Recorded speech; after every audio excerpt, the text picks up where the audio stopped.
नमस्कार, मैं श्रीमती जयश्री जोशी ज्योतिष अनुसंधान कार्यालय से आपका एक बार स्वागत करती हूँ फिर से।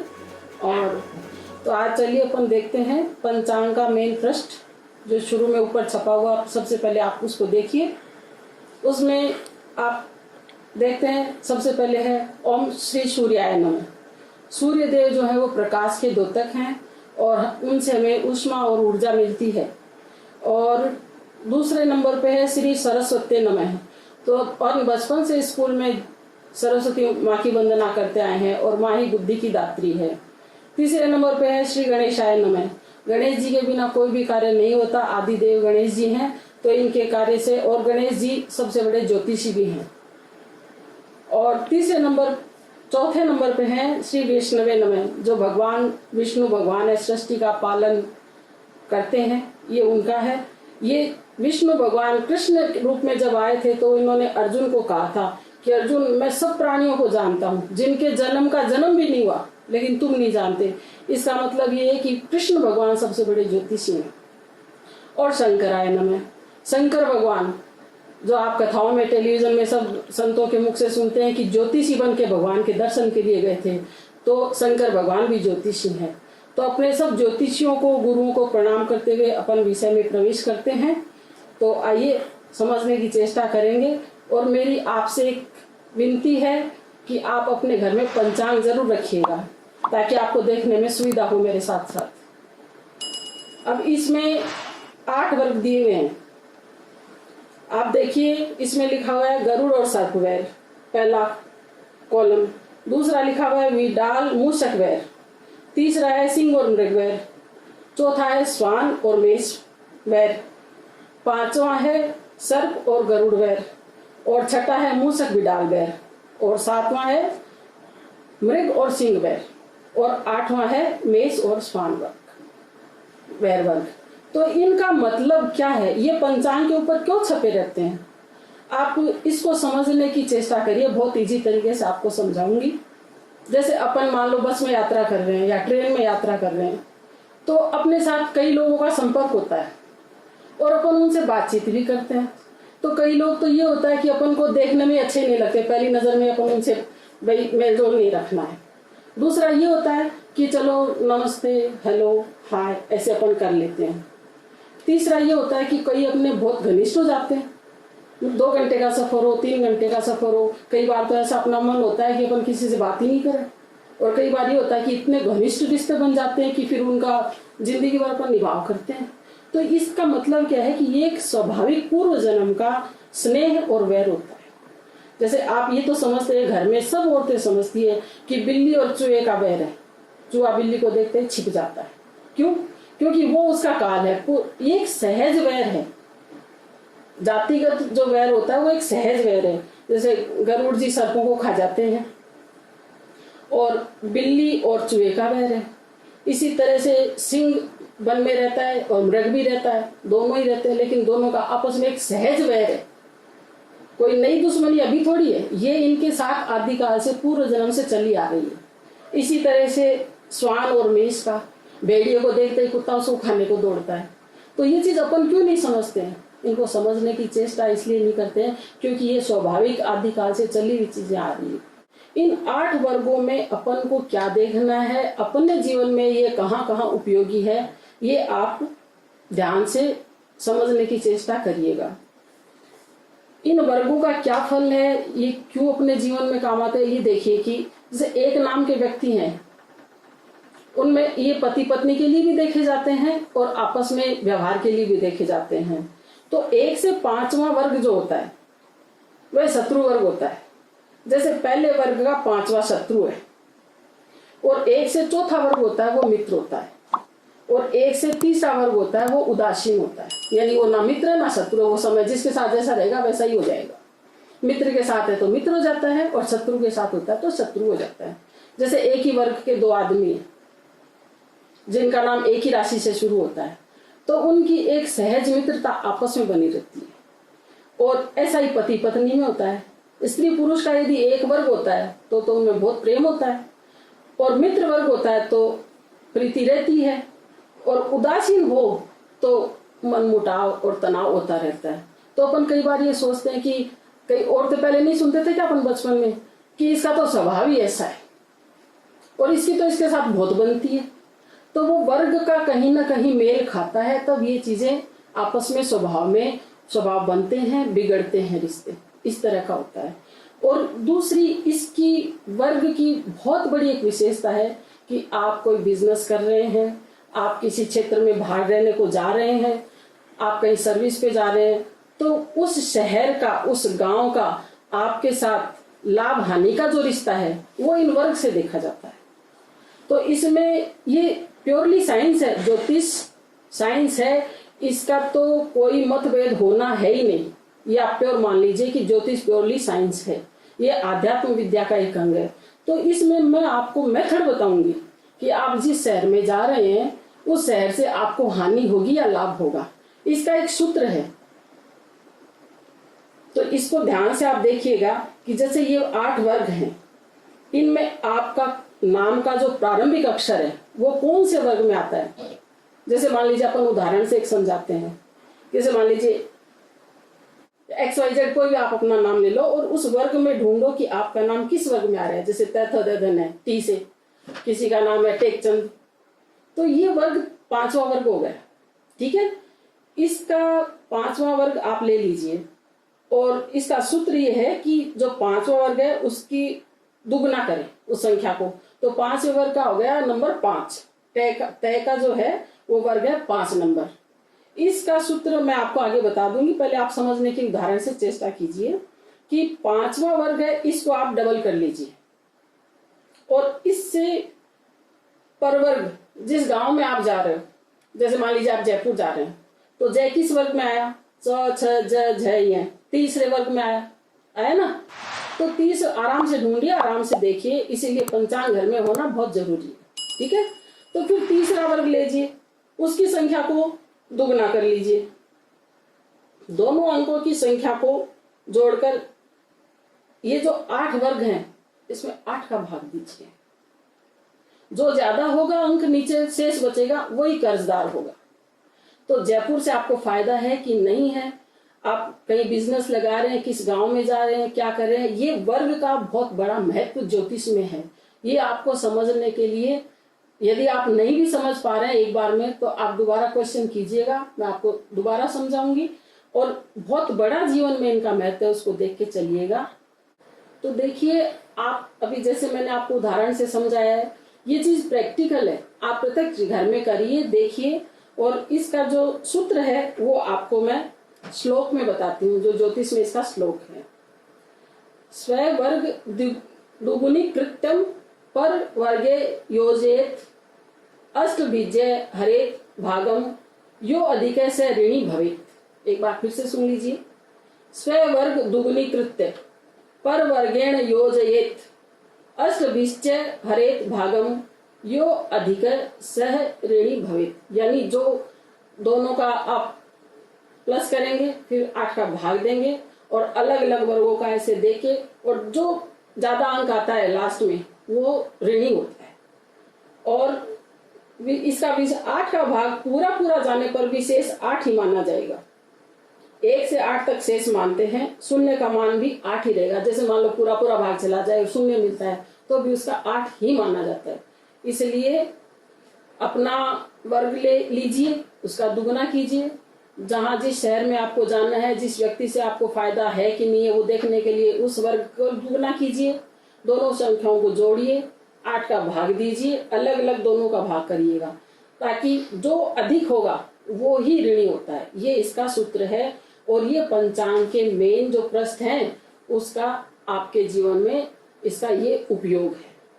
तो देखिए, अभी मैंने आपको वर्गों के बारे में बताया, उनके सहज वैर के बारे में बताया, मित्रता के बारे में बताया। एक बार में आपको नहीं समझ में आए तो हमारे वीडियो कमेंट पे जाके आप हमसे कुछ भी पूछ सकते हैं।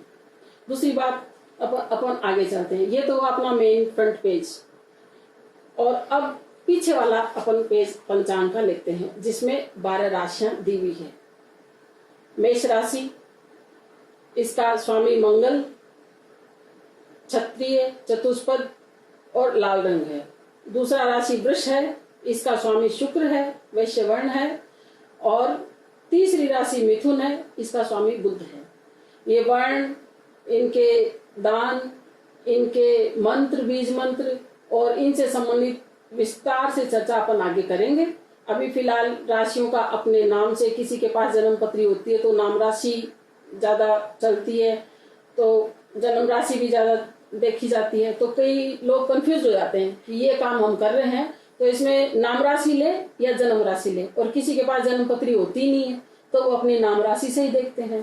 तो इसलिए ये राशियों का परिचय सामान्य मैं आपको बता देती हूँ, पीछे राशियां दी है। चौथी राशि कर्क राशि है, इसका स्वामी चंद्र है, इसका विप्र वर्ण है, ये जलचर राशि है। ये अलग अलग स्वभाव है, डिटेल में अपन आगे चर्चा करते चलेंगे। पांचवी राशि सिंह राशि है, इसका स्वामी सूर्य है और ये चतुष्पाद है। छठी राशि कन्या है, जो एक समुद्र के किनारे शांत नाव में अकेली बैठी है, इसका स्वामी बुध है। सातवीं राशि तुला है, जो एकदम तुला के समान जिस व्यक्ति के जीवन में बैलेंस बना रहता है और वो जीवन को, अपनी गाड़ी बैलेंस के हिसाब से चलाता रहता है, ये तुला राशि है। इसका स्वामी शुक्र है और इसका कृष्ण रंग है। आठवीं राशि वृश्चिक है, वृश्चिक राशि और इसका स्वामी मंगल है और ये जलीय तत्व की राशि है। नौवीं राशि धनु राशि है, इसके स्वामी गुरु हैं और ये पीत रंग की है, यानी गुरु का रंग जो अपन सामान्य भाषा में भी आप सब जानते हैं भाई, गुरु का रंग पीला होता है। और 10वीं राशि मकर राशि है, ये भी जलीय राशि है, इसका वैश्य वर्ण है। और 11वीं राशि कुंभ राशि है, कुंभ घड़े के जैसे आकार की राशि है ये, और इसका स्वामी जो है शनि है। और अंतिम राशि जो है वो मीन राशि है, इसका स्वामी भी गुरु है। तो अलग अलग राशियों के अलग अलग स्वामी है।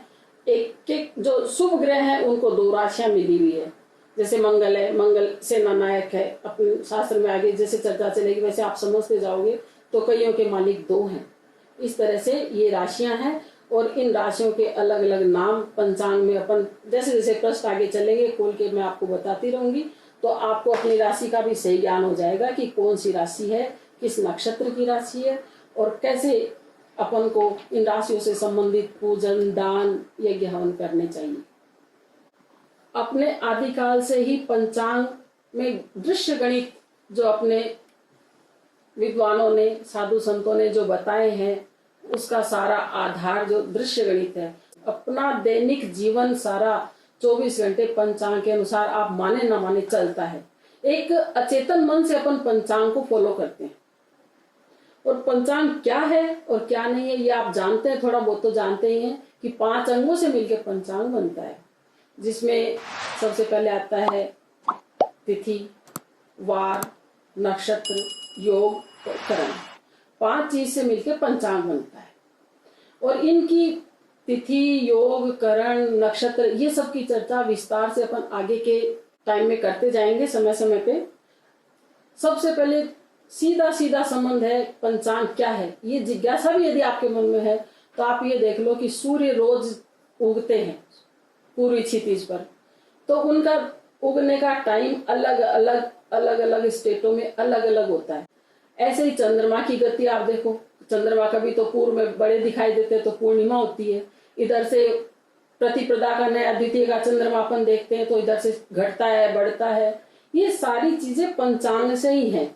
और सूर्य चंद्रमा का घटना बढ़ना, दिन रात का होना नहीं होना, इन सब चीजों की जिज्ञासा से अपने पूर्वजों ने, विद्वानों ने, संतों ने काल गणित का निश्चय किया कि ये क्या चीज है और उस गणित के हिसाब से उन्होंने पंचांग का निर्माण किया। तो आइए अब हम पंचांग के नेक्स्ट पेज पे चलते हैं। जैसा मैंने आपको पहले भी बताया, ऊपर फ्रंट पेज दिखाया आपको, फिर खोलते ही पंचांग में आप कोई भी पंचांग यूज करें उसमें पंचांग का सारा परिचय दिया रहता है। इस साल में कितनी सोमवती अमावस्या आएंगी, कितनी एकादशी आएगी, कितने व्यतिपात आएंगे, ये सब। और इस जो पंचांग में संवत्सर हैं, अपने युग है, सतयुग कितना था, त्रेता कितना था, द्वापर कितना था और वर्तमान कलयुग कितना बीत चुका है और कितने आगे अपन को भोगने हैं और कितने वर्षों का है, ये सब दिया रहता है। और इसी में जैसे अपने घर में हम अपने सब बच्चों का नाम रखते हैं, वैसे ही ये जो संवत्सर चलते हैं इनका भी सबका नाम है और इनके 60 नाम है और इनकी वापस वापस क्रमशः आवृत्ति होती रहती है। तो वर्तमान में जो 2077 चल रहा है संवत, इसका नाम है प्रमादी। प्रमादी नाम संवत्सर है और यथा नाम तथा गुण इनके होते हैं। 60 संवत्सर हैं, 60 के जो नाम हैं उनके नाम के अनुसार ही उनके गुण होते हैं। इसीलिए अपने भारतीय परंपरा में यथा नाम तथा गुण के लिए बोला गया है। तो बच्चों का नाम भी सोच समझ के ऋषि मुनियों से, विद्वानों से, पंडितों से इसीलिए रखवाया जाता था कि यथा नाम तथा गुण।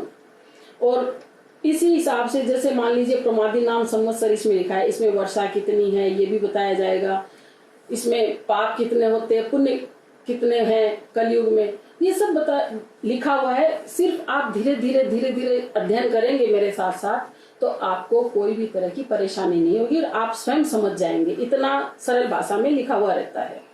और जैसे नवग्रह हैं, अपन कहते हैं कि भगवान विष्णु, अपने शास्त्रों में भी कल्पना की गई है, देखा तो बड़े भाग्य की बात है किसी ने देखा हो, किसी को साक्षात्कार हुआ हो कि विष्णु भगवान क्षीर सागर में शयन करते हैं। तो जो सृष्टि का पालन करता है, अपन घर में देखते हैं जो बड़ा बुजुर्ग है घर में पालन करता है, जो मेन आदमी है, वो क्या चैन से सो सकता है? क्या पत्नी आराम से बैठी रह सकती है? इसकी पीछे वजह क्या है? इसकी वजह यही है कि हर क्षेत्र के डिपार्टमेंट अलग अलग ग्रहों को अलग अलग वर्ष में दे दिए जाते हैं, वो अपने डिपार्टमेंट संभालते हैं। इसलिए कहते हैं कि भगवान विष्णु भगवान क्षीर सागर में अपना शयन कर रहे हैं। और ये ऊपर पंचांग का परिचय मैं समझती हूँ आप अपने आप पढ़ेंगे और ये समझ में आ जाएगा। इसमें कोई भी तरह की किंतु परंतु नहीं है, आराम से आप लोग समझ सकते हैं। दूसरा, इसमें साइड में कॉर्नर पे दिया हुआ है ग्रहण। इस साल में भारत में कितने ग्रहण होंगे, कौन कौन से या दिखाई देंगे, कौन से नहीं देंगे, इसका विस्तार से ये दिया हुआ है। तो अपने अभी आषाढ़ कृष्णा अमावस्या को होगा, चालू पंचांग में आप देख लीजिएगा और उसकी डिटेल आगे आगे बताते रहेंगे आपको। दूसरा, इसमें एक महत्वपूर्ण बात लिखी हुई रहती है। हर नव वर्ष के बाद में लोगों की ये जिज्ञासा रहती है, ये साल कैसा जाएगा, ये साल कैसा जाएगा, वर्षा कितनी होगी, क्या होगा, तेजी होगी, मंदी होगी, क्या होगा। तो इसमें आप देखिए माँ पार्वती, भैरव और भवानी संवाद है। इसमें भैरव जो है वो माँ से प्रश्न करते हैं, जगत जननी पार्वती माँ से, दुर्गा माँ से, जो भी आप कह लीजिए, पार्वती मैया, सती मैया, इनसे प्रश्न करते हैं कि ये साल कैसा रहेगा, क्योंकि इनमें गुरु शिष्य का संबंध है। तो ये जो चीज है इसमें भवानी उत्तर देती है उसमें। और इसमें जो जो वर्ष के राजा हैं, किन किन को क्या अधिकार मिले हुए हैं, ये माँ भवानी सब भैरव को समझाती है। और इसमें इसी के देख के, पढ़ के, समझ के इसको ही हम ज्योतिषी पंडित लोगों को बताते रहते हैं। इसमें अंत में क्या लिखा हुआ रहता है, आप हर पंचांग उठा के देख लीजिएगा। इसमें लिखा रहता है गुरु ध्यानतर फल कहा, संवत हर संवत का गुरु की कृपा से माँ भवानी फल कहती हैं। और गुरु की कृपा से इसका मतलब क्या हुआ कि गुरु के बिना ज्ञान नहीं मिलता है, चाहे वो भवानी पार्वती हो, चाहे वो शंकर भगवान हो, चाहे विष्णु भगवान हो, सबके इष्ट देव अपने गुरु होते हैं। गुरु के बिना कहीं भी ज्ञान नहीं होता है। तो माँ भवानी के गुरु नारद जी हैं। नारद जी सबसे बड़े ज्योतिषी हैं। आप बालकांड में, रामायण में सुनते होंगे कि नारद जी जब तप करके गए तो कि मैंने काम को जीत लिया, तो भगवान ने माया फेरी और वही विष्णु मोहिनी के हाथ देखने के लिए नारद जी को कहा गया। माँ पार्वती का हाथ भी नारद जी को दिखाया गया हिमाचल में। तो नारद जी भी सबसे बड़े ज्योतिषी हैं। तो ज्योतिष में अपना एक इष्ट, अपना एक गुरु, चाहे वो आप हनुमान जी को मानिए, हनुमान जी सबसे बड़े ज्योतिषी हैं, जिन्होंने भगवान को कह दिया था क्या बात है राक्षसों की, आप तो उनको मारिए जीत के लिए। जीत तो उन्होंने हनुमान जी ने ही तय कर दी थी। तो ये जो इष्ट देव हैं, अपने इष्ट को पकड़े बिना ज्योतिष शास्त्र जो है वो एक पराविद्या है। तो ये जब ही समझ में आएगी आगे आपके धीरे धीरे, तब आप अपना जो एक गुरु माने। और गुरु किसको बनाना चाहिए, ये बात आज बहुत विस्तार से है, इस मामले में मैं नहीं जाऊंगी।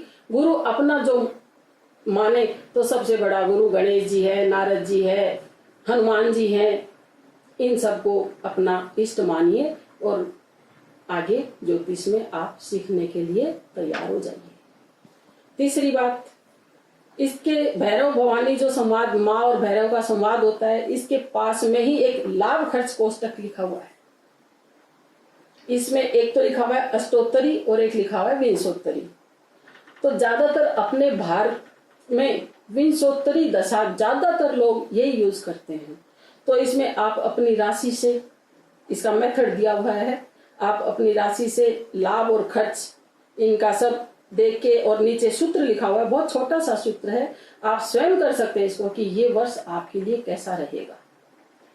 तो लोग पूछते हैं ना, पंचांग पेपर में भी आते रहते हैं, राशिफल आते रहते हैं, साल भर का आता रहता है। तो ये आप एक मोटा मोटी अध्ययन है, जन्मपत्री एक अलग चीज है। इसमें लाभ और हानि का कोष्टक दिया हुआ है, इसमें अपनी राशि से जोड़ के जो भी नीचे लिखा हुआ है भाग दीजिए, शेष क्या रहता है उसका रिजल्ट लिखा हुआ है। ये आप स्वयं पढ़ सकते हैं, बहुत छोटी सी चीज है और बहुत काम की और इंटरेस्टिंग है। आप इसको करके देखिएगा, अपने घर में सबके लिए करके देखने लग जाएंगे आप। इसलिए आज आपके लिए प्रश्न पहला जिसमें वर्ग बताया गया, दूसरा पीछे का जिसमें राशियां बताई गई, और तीसरा जो मेन प्रश्न है उसका आपको विवरण सारा सरल से सरल भाषा में मैंने समझाने की चेष्टा की है। जैसा कि आपने अभी समझा, देखा और मैंने आपको बताया पंचांग का परिचय कि अपन आगे चल के विस्तृत चर्चा करेंगे। तो अगले एपिसोड में अपन तिथियों के बारे में विस्तार से चर्चा करेंगे। इसके लिए आप तैयार रहें, इंतजार करें और पंचांग घर में जरूर ले आएं। धन्यवाद।